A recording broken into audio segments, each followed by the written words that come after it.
History is the best teacher. Tamulasitira malesi amene akang'ona ndi chontembo. Mitembo ya Nyamata kukalonga Chisiza Mwahimba amene isowesa ndi chontembo. Akhristu amboni za Yehova anathawa m'dziko muno chifukwa cha chontembo. Inu nduna folo kumwanza zinaphedwa ndi ndani? And moreover, mabishopu ankafuna kuphedwa 1992. Ndiye lero mwana wa chigawenga chimenechi asasokoneze chisankho. Mwana umene akuchita zimayi ameneyu ndi umboni, ali ndi mtima ngati wa bambo ake.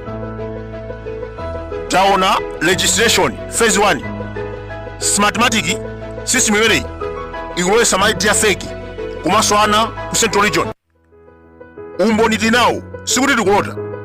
Monitor wa MCP wagwidwa ndi maidi kunkhotakota. In addition, chakwera wabisa chimanga kuti Amalawi azifa ndi njala. Kenaka akumanamiza anthu aja, tikupasani chimanga tipaseni maidi. Potero akumpasana belo talibanja ndi kulowesa mu system ya meki. Timafuna timuchenjeze zimayi ameneyo. If you think you can lead election, you are betraying yourself.